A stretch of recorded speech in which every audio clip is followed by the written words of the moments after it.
अस्सलाम वालेकुम वरहमतुल्लाहि वबरकातुहू। आज बड़े अफसोस के साथ एक वीडियो बना रहा हूँ मैं। जो कल मैं गया था गुजरात और महाराष्ट्र के बॉर्डर पर, और जो शाम के टाइम मैंने वहाँ नज़ारा देखा, बकरा ईद के मौके पर जो हमारे लोग बकरे लेकर आ रहे थे गुजरात से और महाराष्ट्र में एंट्री ले रहे थे, तो वहाँ पर पुलिस का जो एक नज़रिया था कि एक भी लॉरी को महाराष्ट्र के अंदर आने नहीं दे रहे थे। वो पुलिस स्टेशन था तलासरी पुलिस स्टेशन।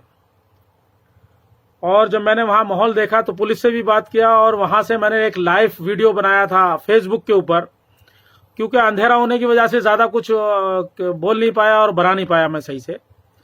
फिलहाल बड़ा मुझे महाराष्ट्र की सरकार के ऊपर बहुत गुस्सा है, और गुस्सा इस बात का है जो एनसीपी और कांग्रेस में बैठे हुए नेता हैं, मुस्लिम लीडर, और जो अबू हाशिम आजमी साहब भी शिवसेना की गोद में बैठे हैं जाके, वो ये सब सेकुलर पार्टियां हैं, बड़े अपने आप को इससे बोलती हैं कि हम लोग सब सेकुलर हैं और हम इंशाअल्लाह ताला मुसलमानों की हेल्प करा करेंगे। और इसीलिए मुसलमानों ने जिताकर इतने 5-6 एमएलए को भेजा है कि हमारे कम से कम हमारे हक की बात कर पाएंगे ये लोग। आज का मुसलमानों का तो हिसाब ये हो गया है कि कल रात को जब मैंने माहौल देखा, वहां करीब करीब काफी लोग बकरे मर चुके थे। 3-3 दिन से वहां पर तलासरी पुलिस स्टेशन के बाहर जो हाईवे है, गुजरात और महाराष्ट्र हाईवे, कितनी गाड़ियों में से बकरे बीमार हो गए और बहुत सारे बकरे मर गए। ये बात जब हमने अबू हाशिम आजमी को फोन लगाकर बोली, तो एक तो ये हमारे एमएलए हैं, जनता के लिए हैं, और कौम की जब बात करते हैं इसलिए मैंने इनको फोन लगाया कि भाई आप बकरा ईद के मौके पर अगर आप जनता की बात नहीं सुनोगे, किसानों की बात नहीं सुनोगे, जो बकरा ऑनलाइन खरीदे हैं और हम लेके जा रहे हैं उनको बॉम्बे में जाके ऑनलाइन के जरिए से उनके घर तक पहुंचा देंगे, तो पहुंचाएंगे कैसे जब हम वहां से लेके आ रहे हैं तो वहीं बॉर्डर पे रोक दिया जा रहा है और हमें अंदर आने नहीं दिया जा रहा है महाराष्ट्र में। तो मैं उन मुस्लिम लीडरों से बात करना चाहता हूं जो अबू हाशिम आजमी जैसे माशाल्लाह बहुत ही जुझारू मुसलमानों की क़यादत करते हैं। क्या हो गया इनको? अबू हाशिम आजमी साहब, क्या हो गया आपको? आप एमएलए हो, शिवसेना की सरकार की गोद में बैठे हो, उद्धव ठाकरे से साहब से आपकी डायरेक्ट बातचीत चल रही है। छोड़ दीजिए सीट, अपनी सीट को छोड़ दीजिए। लानत है आपके ऊपर, आप एमएलए होकर कुछ नहीं कर पा रहे हो। आम जनता वहां पर पिस रही है, किसान बर्बाद हो रहा है। जो बकरे लेकर लोकल लोग आ रहे हैं बंबई, उनके 10-10 बकरे मर गए, लाखों का नुकसान हो रहा है, करोड़ों का नुकसान हो रहा है। आप सिर्फ अपने एयर कंडीशन में बैठकर सिर्फ नजारा देख रहे हो। कल जब हमने रात को 7 बजे 7:30 बजे के आसपास फोन किया अबू हाशिम आजमी साहब आपको, तो आपके जो पीए हैं प्रदीप, उन्होंने फोन उठाया, साहब मीटिंग में है, जा रहे हैं होम मिनिस्टर से बात करने के लिए। अभी तक होम मिनिस्टर से आपकी बात नहीं हुई। छोड़ दीजिए कुर्सी, कोई मतलब नहीं है आपका मुसलमानों का रहनुमा बनने की। बेकार हैं आप, लानत बरसेगी आपके ऊपर। जब कौम को आपकी जरूरत थी और आपने कोई कुछ काम नहीं कर पाए, और आप फोन भी उठाने को और बातें ऐसी करते होम मिनिस्टर से। क्या होम मिनिस्टर के पास जाके कर लिया आपने? अच्छी बात नहीं है। उसके बाद मैंने असलम शेख साहब को फोन लगाया, मिनिस्टर है वो महाराष्ट्र गवर्नमेंट में, कोविड-19 हो गया है उनको, अस्पताल में है, नहीं उठाया फोन। उसके बाद मैंने अमीन पटेल साहब को फोन लगाया, एमएलए है, नहीं उठाया फोन। आरिफ नसीम खान से बात हुई जो पूर्व होम मिनिस्टर हैं, आपने भी कहा कि हम जा रहे हैं चीफ मिनिस्टर के बाद बात करेंगे, ईद के बाद बात करेंगे। आप आरिफ साहब, ईद के बाद बात करेंगे आप। नवाब मलिक साहब, आप मिनिस्टर हैं, किस बात के मिनिस्टर हैं आप? लानत है आपके ऊपर। जब आप बकरा ईद के मौके पर अपनी कौम का काम नहीं कर सकते तो मिनिस्ट्री छोड़ दीजिए, घर में बैठिए आप। आपकी जिंदगी पर लानत है। शर्म आना चाहिए, डूब मरना चाहिए चुल्लू भर पानी में। कम से कम अपना एयर कंडीशन छोड़कर गुजरात और महाराष्ट्र के बॉर्डर पे जाके देखो अपनी आंखों से किसान का हाल। और जो लोग ट्रकों में लेकर आ रहे हैं, छोटे गाड़ियों में लेकर आ रहे हैं, रिक्शे में लेकर आ रहे हैं, उनको लाने नहीं दिया जा रहा है बकरा। तो बकरा ईद मनाने के ख्याल में आपने बोल दिया ये रूल है। वो रूल के बाद भी पुलिस वहां पर फुल गुंडागर्दी चल रही है।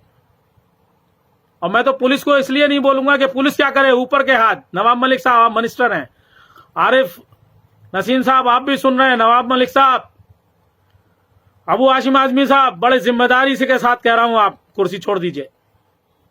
असलम शेख साहब मिनिस्टर हैं, आप कुर्सी छोड़ दीजिए।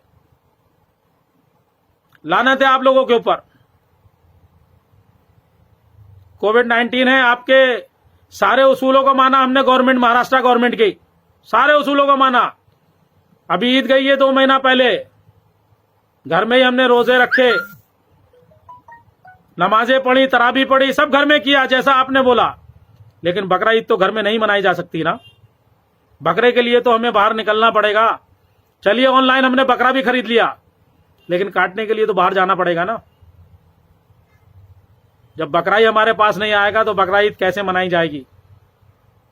मुसलमान लीडरों, होश में आओ, निकलो रोड के ऊपर अगर मर्द हो तो, और नहीं मर्द हो तो कुर्सी छोड़ो, दूसरे लोगों को आने दो ऊपर, जो कम से कम यहां महाराष्ट्र की सरकार के उद्धव ठाकरे की आंखें में आंखें डालकर बात कर सके, जो अपनी बात को मनवा सके, जो कम से कम साल में एक बार जो त्योहार आता है उस त्योहार को मनवा सके।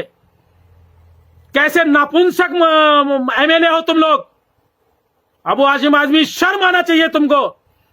रोड पे आओ, रोड पे आके निकलो, पूरी आवाम तुम्हारे साथ खड़ी रहेगी। लेकिन ऐसे मौके पर अगर रोड पर नहीं आओगे, नवाब मलिक साहब, आरिफ साहब, असलम भाई, अमीन पटेल साहब, रईस शेख साहब, आप एमएलए हो, निकलो रोड के ऊपर, सब एकजुट होकर निकलो। देखो बकरा ईद मनाई जाएगी। सरकार को झुकाओ। क्यों नहीं झुकेगी सरकार? आप अपनी बात तो रखो। अगर उनके जाके तुम तोलोगे तो तुम्हारी बात नहीं सुनी जाएगी। तुम लोग सिर्फ तोलने का काम करते हो।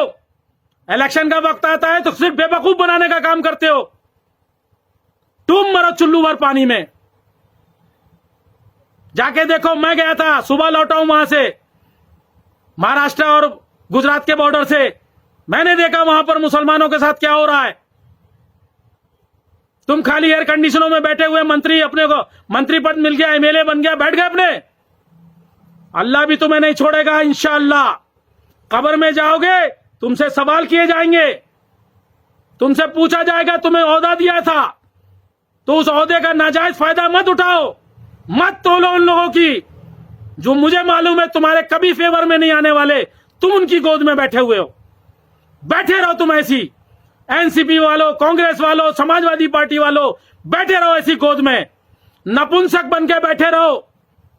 लानत है तुम्हारी जिंदगी के ऊपर। बकरा ईद जैसे मौके के ऊपर भी तुम चुप बैठे हो।